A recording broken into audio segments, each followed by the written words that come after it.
Welcome into Under Review. I'm Jordan Long.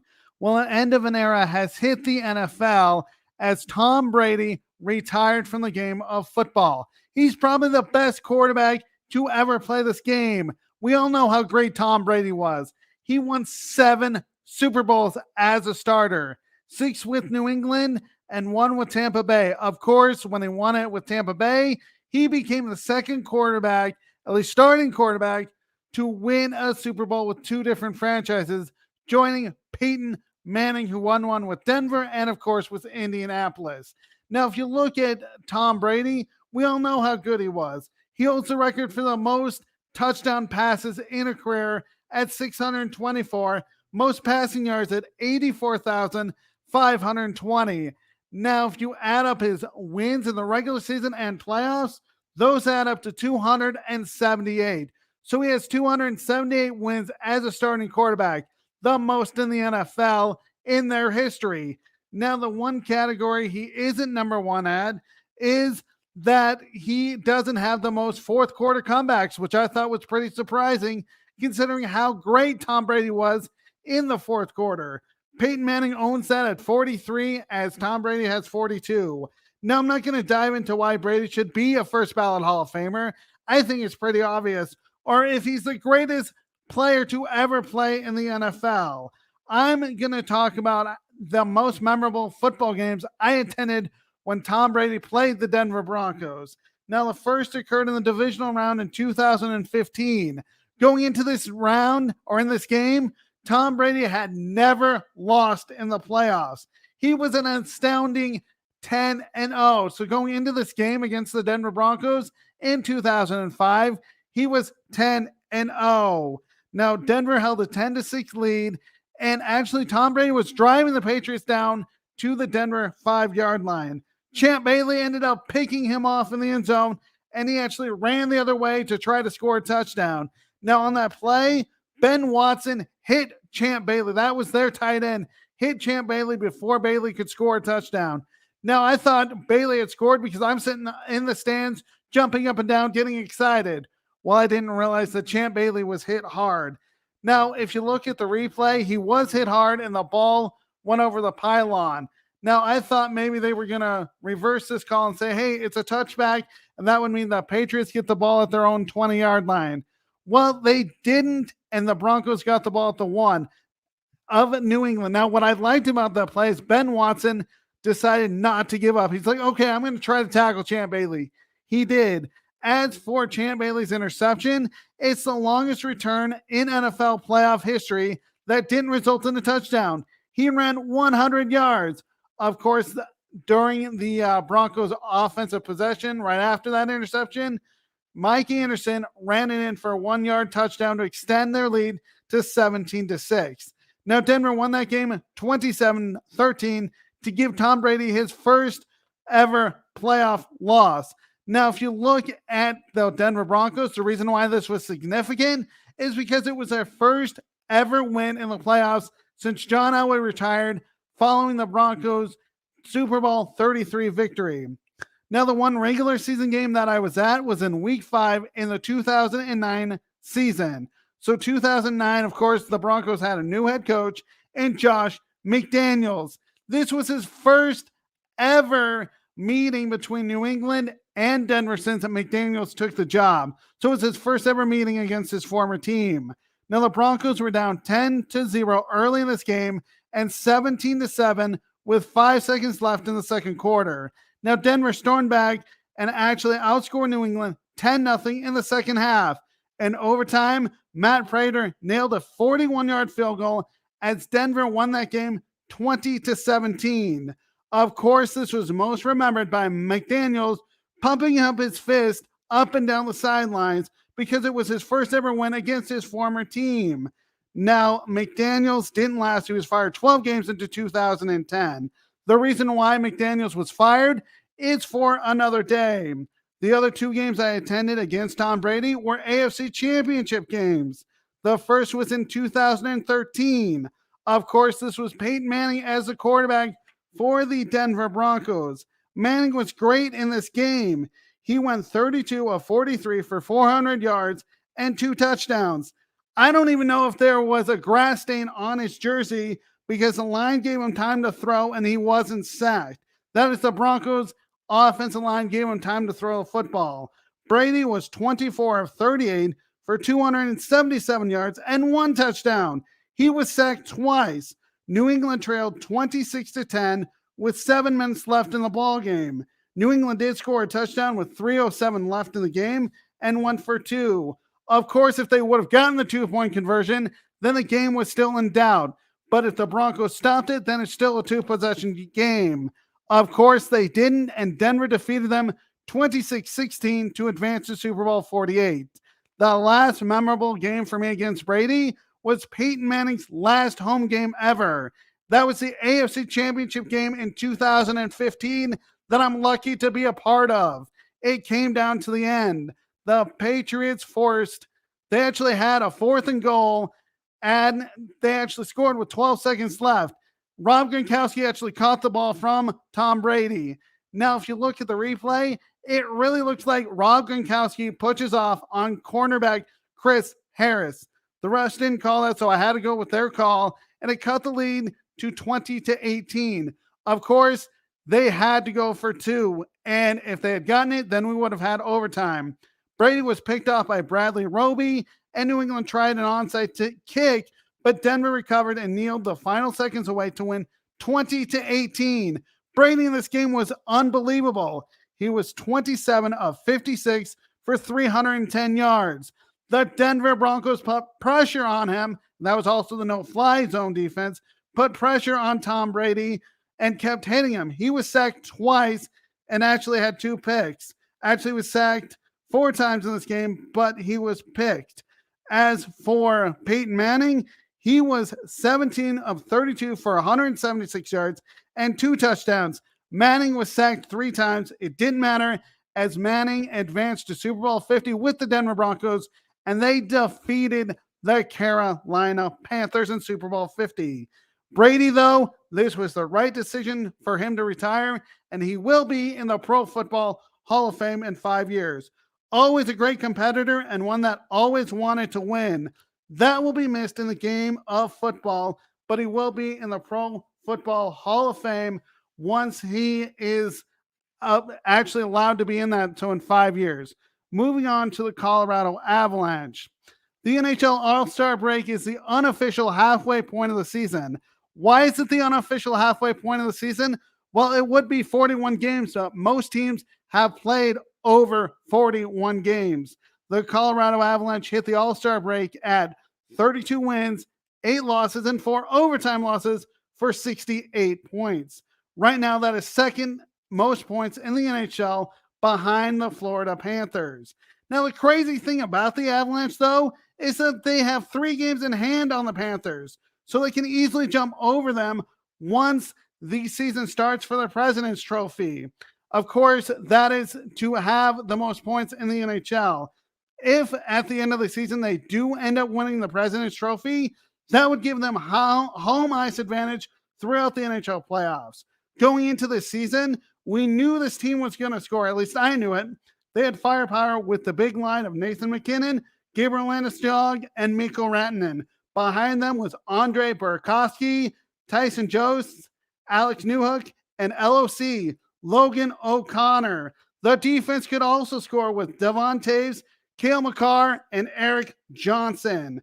Scoring has not been a problem for this team at the All-Star break, as they are averaging 4.09 goals per game, tied with the Panthers for the most in the game in the league.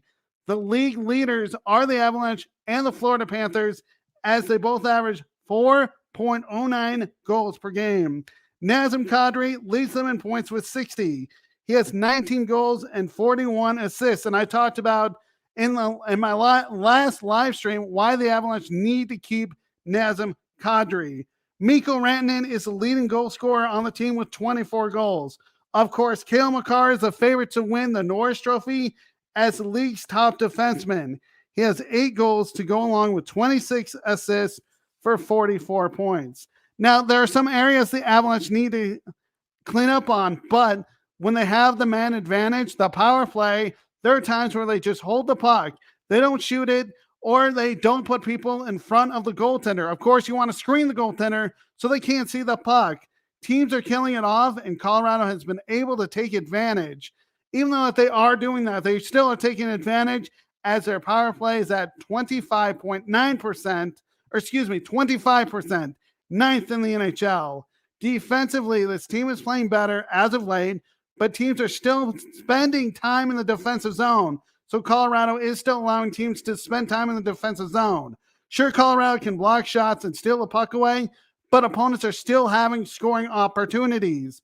Colorado gives up 2.91 goals against per game, 16th in the NHL. Their power play kill is an area that they really have struggled with, and they need to clean that up. Colorado takes penalties, but they can't kill them off. Should they try to poke check the puck and shoot it out, but sometimes rival teams keep it in the zone to score. Other teams, they work it out. Other times, they actually work the puck out. Their power play kill is at 76.9%, 23rd in the NHL. Colorado really needs to stay out of the box. When they do, they need to kill it off. They haven't done a great job. But for right now, even with the power play struggles and power play kill struggles, you could say that the special team is an area where they are struggling. Special teams, that is. Colorado is still one of the best in the league. Their offense should carry them. Of course, the goal is to be the best in the NHL at the end of the year. That is the Stanley Cup. Sure, the President's Trophy would be nice, but we want the Stanley Cup. The ultimate goal is to win the Stanley Cup, and we will wait and see if the Avalanche will do that. Now, staying with the Colorado Avalanche, the trade deadline in the NHL is March 21st at 1 p.m. Mountain Time. Colorado should be buyers, but they could still stand pat. Now, one thing I would like to see is another scorer, but one name that has come up is goaltender Marc-Andre Fleury. He's the goaltender for Chicago. Now, I can sort of understand the thinking of why the Avalanche could use a goaltender. He is in most likely his last NHL season. That's Marc-Andre Fleury, and he would like to have a chance to win a cup, just like Ray Borg did when he won the cup with the Avalanche in 2001. Marc-Andre Fleury, though, has 3 Stanley Cups. I get it.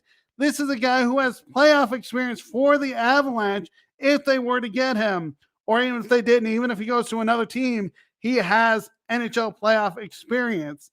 He has 90 wins and 70 losses in the postseason with a goals against average of 2.53. His save percentage is .912. Sounds great, right? The thing, though, is if you look at Marc-Andre Fleury's numbers this year, they're not very good, but it's not all his fault because of the fact that his team hasn't played well in front of him. He is 14 wins, 16 losses, and 3 overtime losses with a goals against average of 2.93 and a save percentage of .908. Not really great numbers, if you ask me, and not worth the Avalanche trading for him.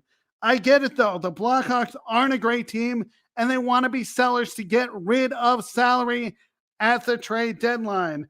But let's just pretend the Avalanche are looking at Marc-Andre Fleury as a possible target. Who would Colorado want to give up? Well, I've heard rumors that it would be goaltender Pavel Francouz. Now, Francouz's numbers are actually better than Fleury's this year. He is 7-1 with a goals against average of 2.29 and a save percentage of .927. The difference between the two actually comes in the playoffs. Francouz does not have the playoff experience that Marc-Andre Fleury has. He has appeared in 6 postseason games, that is Francouz has, with a record of 2-4, with a goals against average of 3.23 and a save percentage of .892. I get it from that thinking. Let's just say in a crazy world, the Avalanche do trade Pavel Francouz for Marc-Andre Fleury. The Avalanche, though, would basically have 2 number 1 goaltenders, Darcy Kuemper and Marc-Andre Fleury. Now, Kuemper this year has been a great goaltender for Colorado. He is 21-5-2, 21 wins, 5 losses, and 2 overtime losses this year with a goals against average of .55 and a save percentage of .915. He is probably the number one goaltender. Now, when it comes to the playoffs, though, Kemper is not that great. He is 7-6 as a starter with a goals against average of 2.86 and a save percentage of .913. The difference between Kemper and Marc-Andre Fleury is Marc-Andre Fleury has the jewelry. He has the 3 cups. Kemper hasn't won a Stanley Cup. Now, let's just say the Avalanche do make this trade and Kemper starts to struggle. Well, they could take and place Marc-Andre Fleury in his place. The thing is, though, I'm not sure they really want Marc-Andre Fleury because it's not worth losing a number 2 or kind of like a number 1 goaltender if you want to say Pablo Francouz has been great. So it's not worth swapping Pablo Francouz for Marc-Andre Fleury. But on the flip side is, how could it hurt? They are in a championship window and they want to win the Stanley Cup. So the only way you're going to do that is by having a goaltender like Marc-Andre Fleury. Of course, the trade deadline will come and go, and we will find out if they stand pat, that is the Avalanche stand pat, or they decide, hey, let's go after Marc-Andre Fleury. Of course, I would like to see the Avalanche go for a goal scorer because you can always use a goal scorer in the playoffs. Then again, it's not up to me. General Manager Joe Sakic will probably receive calls and make calls to other teams in the NHL and say, hey, do you want this guy? Oh, I'll give you this guy. Joe Sakic can either say, oh yeah, let's do that, or say no. The one thing I don't want to see is the Avalanche losing, some players that could be in the system for years. That is a Tyson Jones, JT Copper, or Logan O'Connor, although there have been rumors that some of those guys would be involved in trade talks. But then again, who knows what is true and what's not, but we know Marc-Andre Fleury is probably going to go somewhere so he can actually be successful and maybe end with a Stanley Cup in his final season. But we don't know. We'll have to wait and see. Now, finally, the Denver Broncos. Of course, we know the Denver Broncos need an upgrade at the quarterback position. The one guy I want is Russell Wilson, but there are other people saying, hey, let's go get Aaron Rodgers because of the new head coach in Nathaniel Hackett. One player they may want to consider, though, is Jimmy Garoppolo. As it stands right now, if you look at the roster and who signed for the Denver Broncos next year, there's only one. Drew Lock is the only quarterback signed beyond next year, or actually next year. So Teddy Bridgewater is a free agent, and Brett Rypien is also a free agent. Brett, though, didn't get to play a whole lot, and obviously we know Teddy Bridgewater was a starter this year, so the Denver Broncos could use a quarterback. Now, if you look at Teddy Bridgewater and Drew Lock, I really thought that Drew Lock actually won the job in preseason. Unfortunately, the Broncos didn't feel that way, and they went with Teddy Bridgewater. Drew Lock, though, did start because Teddy Bridgewater did get hurt at the end of the year. Now, Lock started 3 games, but he didn't even win a game. He lost all of them.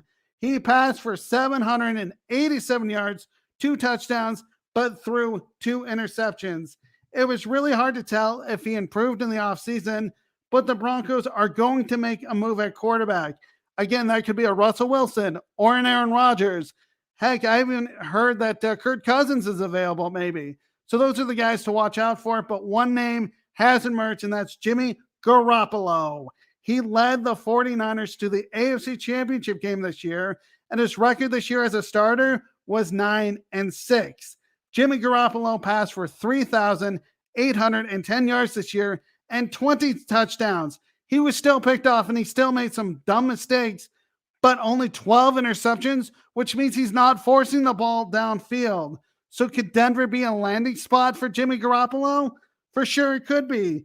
He is a veteran quarterback that Denver needs. Now, if you look at Jimmy Garoppolo's, he as a starter, if you look at his starting record, he's 33-14 as a starter and actually led the 49ers to Super Bowl 54, where they lost to the Kansas City Chiefs 31-20. He was close to getting to another one this year. The Broncos have weapons for Jimmy Garoppolo to throw to. These include wide receivers Jerry Jeudy, Courtland Sutton, Tim Patrick, and of course tight end Noah Fant. The running game is going to be his best friend because of Javonte Williams, who's not only going to run the ball, but block for him. Jimmy Garoppolo will use the whole field, and he won't look at one receiver. That's what we saw with Drew Lock, but Teddy Bridgewater didn't use the whole field. He basically went with a check down, which is okay, but that's only 5 to 6 yards. Jimmy Garoppolo is going to look for the home run, but he's also going to take his check downs, which would be smart. I think this is great if the Broncos get him. The thing is, though, it is a good idea, and footballs will be going to Jerry Jeudy, Tim Patrick, as well as Noah Fant and Courtland Sutton. So all these guys are going to get the football, and they won't complain. Now, that may help the Broncos improve in the standings. Of course, we went 7-10 this year, the Broncos, that is. And Jimmy Garoppolo, the thing I like about him is he won't make that many mistakes. The only downside, and I don't know how interested Denver is, but the only downside with Jimmy Garoppolo is the cap hit. Now, the Broncos have plenty of money this offseason to spend. They have $47.683 million in cap space to spend, which is a pretty significant amount, and you have draft picks that you can actually trade if you want to get a Jimmy Garoppolo. The thing, though, for Jimmy Garoppolo is the cap hit. Now it's at around $26.950 million. It is doable for the Denver Broncos if they want to do it, but that would leave them around, let's just say they go ahead and trade for Jimmy Garoppolo. You give the 49ers a second and a third round pick and maybe throw in another draft pick in another year. It's not going to be a first round draft pick, even though that I think that's what the Niners want. So they won't get a first round draft pick. Let's just say this trade goes through. Well, the thing about the cap hit is then the Broncos would have $20.733 million to spend. I'm sure they would try to get that number down with Jimmy Garoppolo, but how would they do that? I don't know. Maybe the Niners will pay for some of it. But the fact is you need to get that cap hit of $26.950 million down, so you have more than $20.733 million for the Broncos to spend. Jimmy Garoppolo could be a great plan if the Broncos don't go ahead and say, hey, let's get Aaron Rodgers or a Russell Wilson. They could get a Kirk Cousins. You could get a Ryan Tannehill. You could even look at the free agent market.